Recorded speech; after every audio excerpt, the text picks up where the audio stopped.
Good morning everyone. Myself Mrs. Rahmatulisa from Karnataka Public School. Today we are here to celebrate the Karnataka Rajyotsava. Along with all the students, we have kept ready our processions which will be followed as soon as the MLA will enter. Thank you. Avrike matadi sir.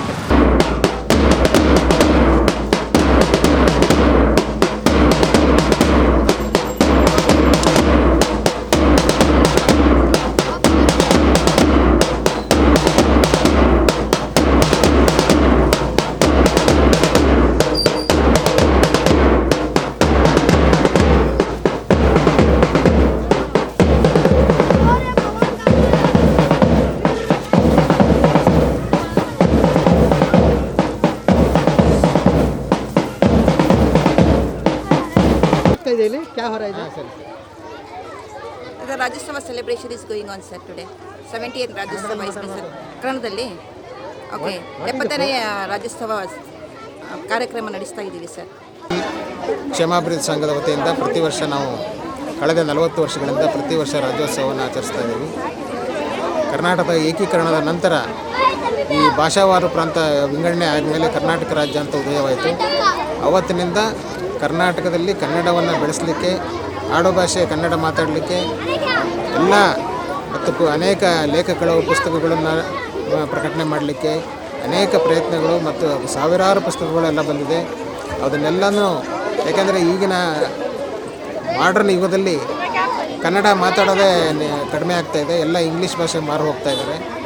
English ಭಾಷೆ ಮಾರು ಹೋಗ್ತಾ ಇರೋದ್ರಿಂದ ನಮ್ಮ ಸಂಸ್ಕೃತಿ, ನಮ್ಮ ಧರ್ಮ, ನಮ್ಮ ಪ್ರತೀತಿ ಇವೆಲ್ಲ ಏನಾಗ್ತಾಯಿದೆ, ಕಡಿಮೆ ಆಗ್ತಾಯಿದೆ.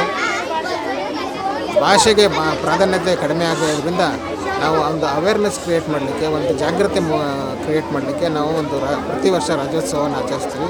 ಯಾಕೆಂದರೆ ನಮ್ಮ ಬಡಾವಣೆಯಲ್ಲಿ ನಾವು ನಮ್ಮ ಒಂದು ಮಿನಿ ಇಂಡಿಯಾ ಇದ್ದ ಹಾಗೆ ಎಲ್ಲ ಭಾಷೆಯ ಜನರು ನಮ್ಮಲ್ಲಿ ವಾಸವಾಗಿದ್ದಾರೆ. ಅವರಿಗೆಲ್ಲರಿಗೂ ಕನ್ನಡದ ಬಗ್ಗೆ ಅಭಿಮಾನ ಬರಬೇಕು, ಕನ್ನಡದ ಬಗ್ಗೆ ಅವರಿಗೆ ಜಾಗೃತಿ ಮೂಡಿಸಬೇಕು ಅನ್ನೋ ದೃಷ್ಟಿಯಿಂದ ನಾವು ಮಾಡ್ತಾಯಿದ್ವಿ. ನಮ್ಮ ಕರ್ನಾಟಕ ರಾಜ್ಯದಲ್ಲಿ 8 ಜ್ಞಾನಪೀಠ ಪ್ರಶಸ್ತಿ ಪುರಸ್ಕೃತರಿದ್ದಾರೆ. ಅವರೆಲ್ಲರೂ ನಮ್ಮ ಕನ್ನಡದ ಹೆಮ್ಮೆ. ಅದೇ ರೀತಿ ಅನೇಕ ಬೇರೆ ಬೇರೆ ದೇಶಗಳಲ್ಲಿ ನಮ್ಮ ಕನ್ನಡದ ತಂತ್ರಜ್ಞಾನರು, ಕಲಾವಿದರು ಬೇರೆ ಬೇರೆ ದೇಶದಲ್ಲಿ ಮತ್ತು ಬೇರೆ ಬೇರೆ ರಾಜ್ಯಗಳಲ್ಲಿ ನಮ್ಮ ಕನ್ನಡ ಭಾಷೆಯನ್ನು ಪಸರಿಸಲಿಕ್ಕೆ ಅನೇಕ ಪ್ರಯತ್ನಗಳನ್ನು ಮಾಡ್ತಾಯಿದ್ದಾರೆ.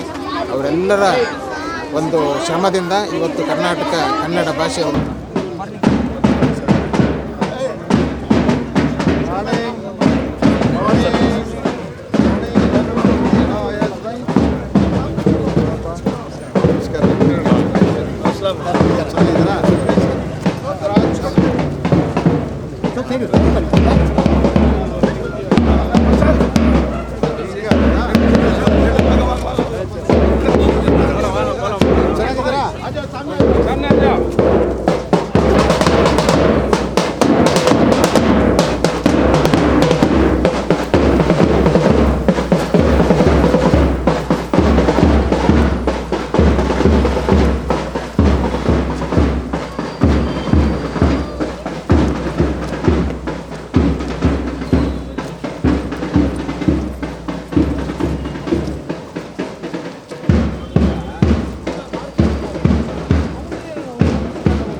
ಹತ್ರ ಬನ್ನಿ ಸರ್, ಜೊತೆ ಬನ್ನಿ.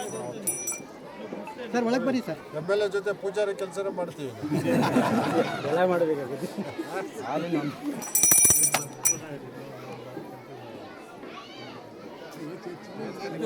ಅವರೇ ಕಟ್ಟಿರೋದು, ಅವ್ರಿಗೆ ಗೊತ್ತಾಗುತ್ತೆ.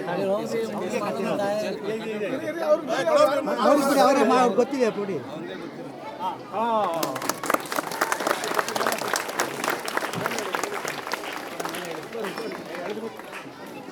ಈ ಕಡೆ ಇರಿ. ಇರಿ.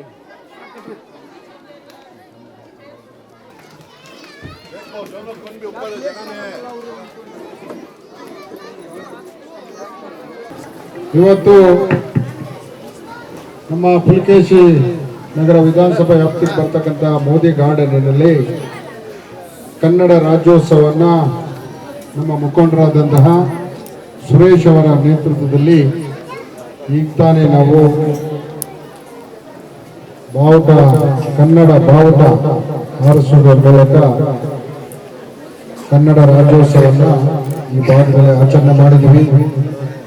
ಈ ಕಾರ್ಯಕ್ರಮಕ್ಕೆ ಮುಖ್ಯ ಅತಿಥಿಗಳಾಗಿ ಭಾಗವಹಿಸಿರ್ತಕ್ಕಂಥ ಹೆಸರಾಂತ ಕವಿಗಳು, ರಾಜ್ಯೋತ್ಸವ ಪ್ರಶಸ್ತಿಗಳು, ನಮ್ಮ ಆತ್ಮೀಯರಾದ ನಮ್ಮ ಸುಬ್ಬು ವಲಯವರು, ಮತ್ತೊಬ್ಬರು ಖ್ಯಾತ ಜನಪದ ಗಾಯಕರು ಅಂತ ಅಭಿಗೆರೆ ತಿಮ್ಮರಾಜ್ ಅವರು, ಸುರೇಶ್ ಅವರು, ನಮ್ಮ ಸ್ಕೂಲ್ ಶಾಲೆಯ ಮುಖ್ಯ ಶಿಕ್ಷಕರಾದ ಯಶಸ್ವಿ ಖಾನಂ ಅವರು, ಉನ್ನಿಕೃಷ್ಣರು ಸೆಕ್ರೆಟರಿ, ಬ್ಲಾಕ್ ಅಧ್ಯಕ್ಷರಾದಂತಹ ನಮ್ಮ ರಿಜ್ವಾನ್ ಬೈ ತಿರುಪಾಲ್ ಹಾಗೂ ನಮ್ಮ ಜಾವೀದ್, ಎಕ್ಸ್ ಕಾರ್ಪೊರೇಟರ್ ನಾಜೀರ್, ನಮ್ಮ ಮುಖಂಡರಾದ ವಿಷ್ಣು ಹಾಗೂ ನಮ್ಮ ಪರು, ಇಸ್ಮಾಯಿಲ್, ಇನ್ಸ್ಪೆಕ್ಟರ್ ನಮ್ಮ ಆನಂದ್ ಅವರು, ಹಾಗೂ ಇನ್ನು ನಮ್ಮ ಮಂತ್ರಿ ಆಜಮ್ ಅವರ ವಾರ್ಡ್ ಪ್ರೆಸಿಡೆಂಟ್ ಅವರು, ಮಹಿಳಾ ಸಮುದಾಯ ಇದ್ದಾರೆ, ಇನ್ನೊಬ್ಬರು ಅಸೀಂ ತಸ್ಮಾ ಇದ್ದಾರೆ, ಎಲ್ಲ ಬಕಾಶ್ ಇದ್ದಾರೆ, ನಮ್ಮ ಖಾನ್ ಜಫರುಲ್ಲಾ ಖಾನ್ ಇದ್ದಾರೆ, ಮುನ್ನಾ ಬೈ ಇದ್ದಾರೆ, ತುರೈ ಇದ್ದಾರೆ, ರಾಜು ಇದ್ದಾರೆ, ಪ್ರಭಾಕರ್ ಇದ್ದಾರೆ,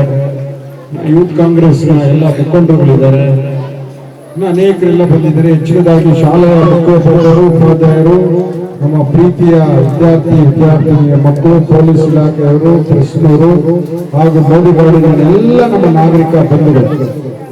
ಇವತ್ತು ನವೆಂಬರ್ 1ನೇ ತಾರೀಕು ನಾವು ಕನ್ನಡ ರಾಜ್ಯೋತ್ಸವವನ್ನು ಆಚರಣೆ ಮಾಡುವುದರ ಮೂಲಕ ಇಡೀ ರಾಜ್ಯದಲ್ಲಿ ನಮ್ಮ ಜೈ ಭುವನೇಶ್ವರಿ ತಾಯಿ ಆಶೀರ್ವಾದದಿಂದ ನಾವು ಕನ್ನಡ ರಾಜ್ಯೋತ್ಸವನ ಮಾಡ್ತೀವಿ. ಮಕ್ಕಳು ಸೈಲೆಂಟ್ ಪ್ಲೀಸ್, ಎಲ್ಲ ಈ ಕಡೆ ನೋಡಿ ಕಲಿಸ್ಕೊಳ್ಳಿ. ನಾಳೆ ದಿನ ನೀವು ಕುತ್ಕೊಂಡು ಭಾಷಣ ಮಾಡಬೇಕು, ಮುಖಂಡರಾಗಂತವ್ರು ಎಲ್ಲ ಕಲಿಸ್ಕೊಬೇಕು. ಕನ್ನಡ ರಾಜ್ಯೋತ್ಸವನ ನಾವು ಯಾಕೆ ಆಚರಣೆ ಮಾಡ್ತೀವಿ ತಿಳ್ಕೋಬೇಕು. ಇಲ್ಲ, ನಮ್ಮ ಕನ್ನಡ ರಾಜ್ಯ ಅನೇಕ ಭಾಗಗಳಾಗಿ ಹರಿದೋಗಿತ್ತು. ತೆಲುಗು ದೇಶ, ಮಹಾರಾಷ್ಟ್ರ, ತಮಿಳುನಾಡು, ಕೇರಳ ಇದೆಲ್ಲ ಹರಿದು ಹೋಗಿದ್ದಾಗ ನಮ್ಮ ಮೈಸೂರು ರಾಜ್ಯವಾಗಿ ಕನ್ನಡ ಭಾಗವಾಗಿ ಸುಮಾರು 75 ವರ್ಷಗಳಿಂದನೇ ಉದಯ ಆಯಿತು. ಆವಾಗಿಂದ ನಾವು ಕನ್ನಡ ನಾಡನ್ನ ಉಳಿಸೋಸ್ಕರ ಈ ಕನ್ನಡ ದೇಶ ಇಡೀ ಅಂತಾರಾಷ್ಟ್ರೀಯದಲ್ಲಿ ಬೆಳೆದಿದೆ. ನಮ್ಮ ಭಾಷೆ ಇರ್ಬೋದು, ನಮ್ಮ ಸಾಹಿತ್ಯ ಇರ್ಬೋದು, ನಮ್ಮ ಕೊಡುಗೆ ಇರ್ಬೋದು, ನಾವು ಯಾವುದೇ ರೀತಿಯಲ್ಲಿ ಕಮ್ಮಿ ಇಲ್ಲ. ಇವತ್ತು ನೀವು ಅಮೆರಿಕದಲ್ಲಿ ಹೋಗಿ, ಲಂಡನ್ ಹೋಗಿ, ಜರ್ಮನ್ ಹೋಗಿ, ಯುರೋಪ್ ಹೋಗ್ಲಿ, ಅವ್ರಿಗೆ ಇಂಡಿಯಾದಲ್ಲಿ ಡೆಲ್ಲಿಗಿಂತ ಬೆಂಗಳೂರು ಫೇಮಸ್. ಬೆಂಗಳೂರು ಅಂದ್ರೆ ಎಲ್ಲರಿಗೂ ಗೊತ್ತು. ಕನ್ನಡದಲ್ಲಿ ಮಾಡಿದಂತ ಹೆಸರಾಂತ ಅದು ಕವಿ ಸಾಹಿತ್ಯ ಇರ್ಬೋದು, ಉದ್ಯಮ ಇರ್ಬೋದು, ಯಾವುದೇ ರೀತಿಯಲ್ಲಿ ನಾವು ಹೆಸರನ್ನ ಗಳಿಸಿದೀವಿ. ಕನ್ನಡ ಯಾವುದಕ್ಕೂ ಕಮ್ಮಿ ಇಲ್ಲ. ಆದರೆ ಇಲ್ಲಿ ನಮ್ಮ ಅನೇಕ ಭಾಷಿಕರು, ಜನಾಂಗರು ವಾಸ ಇದ್ದಾರೆ. ನೀವು ಯಾವುದೇ ಭಾಷೆ ಇರಲಿ ತೊಂದರೆ ಇಲ್ಲ, ಯಾವುದೇ ಜನಾಂಗ ಇರಲಿ ತೊಂದರೆ ಇಲ್ಲ, ಕನ್ನಡಕ್ಕೆ ಮಾತ್ರ ನಾವು ಗೌರವ ಕೊಡಲೇಬೇಕು. ನಮ್ಮ ತಾಯಿ ತಂದೆ ಕನ್ನಡಕ್ಕೆ ನಾವು ಗೌರವ ಕೊಡಬೇಕು. ಈ ನೆಲವನ್ನ ನಾವು ಉಳಿಸ್ಕೋಬೇಕು. ನಾವು ಈ ನೆಲದಲ್ಲಿ ಹುಟ್ಟಿರೋದೇ ಪುಣ್ಯವಂತರು, ಭಾಗ್ಯವಂತರು. ಯಾಕಂದ್ರೆ ನಮಗೆ ನೀರಿರ್ಬೋದು, ಭೂಮಿ ಇರ್ಬೋದು, ಖನಿಜ ಇರ್ಬೋದು, ಹಾಗೂ ನಾವು ಸಂಪತ್ತು, ಆಹಾರ ಧಾನ್ಯಗಳು ನಾವು ಯಾವುದ್ರಲ್ಲೂ ಕಮ್ಮಿ ಇಲ್ಲ. ಎಲ್ಲ ಆಹಾರ ಧಾನ್ಯಗಳು, ತಿನ್ನೋ ಫ್ರೂಟ್ಗಳು ಇರ್ಬೋದು, ಆಹಾರ ದಾವಸಗಳಿರ್ಬೋದು, ಅರಣ್ಯ ಇರ್ಬೋದು, ಯಾವುದ್ರಲ್ಲೂ ನಾವು ಕಮ್ಮಿ ಇಲ್ಲ. ನಾವು ಯಾವುದಕ್ಕೂ ಇನ್ನೊಬ್ಬರ ಮೇಲೆ ಅವಲಂಬಿಸಲಿಲ್ಲ. ಇವತ್ತು ಕರ್ನಾಟಕದ ಕಬ್ಬಿಣ ಎಲ್ಲಾ ದೇಶಗಳಿಗೂ ಹೋಗುತ್ತೆ. ಕರ್ನಾಟಕದ ಅಕ್ಕಿ ಎಲ್ಲಾ ದೇಶಗಳಿಗೂ ಹೋಗುತ್ತೆ, ಕನ್ನಡದ ಸಕ್ಕರೆ ಎಲ್ಲಾ ದೇಶಗಳಿಗೂ ಹೋಗುತ್ತೆ.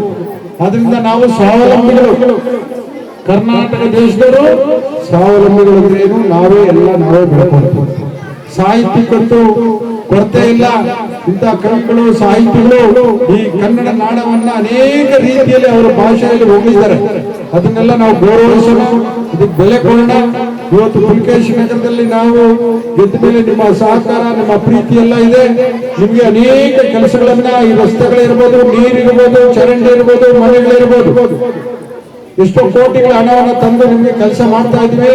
ಸುರೇಶ್ ಅವರು ಈ ಭಾಗದಲ್ಲಿ ಏನಾದ್ರೂ ಕಮ್ಮಿ ಇದೆಯಾ ಕೆಲಸ? ಮೊನ್ನೆ 10 ಕೋಟಿ ನಾವು ರಸ್ತೆ ಉದ್ಘಾಟನೆ ಮಾಡಿದ್ವಿ. ನಿಮ್ಗೆ ಯಾವುದೇ ತೊಂದರೆ ಇಲ್ಲ. ನಾವು ಹೇಳಿದ್ವಿ ಇಲ್ಲೇನು ತೊಂದರೆ ಇಲ್ದಂಗಿರ್ಬೇಕು, ಜನಗಳು ಆರೋಗ್ಯವಂತಿರ್ಬೇಕು, ನೆಮ್ಮದಿಯಾಗಿರ್ಬೇಕು. ಅದೇ ನಮ್ಮ ಉದ್ದೇಶ. ಶಾಸಕರಂದ್ರೆ ಅಷ್ಟೇ, ನಾವು ನೀರು ಕೊಡಕ್ಕಾಗಲ್ಲ.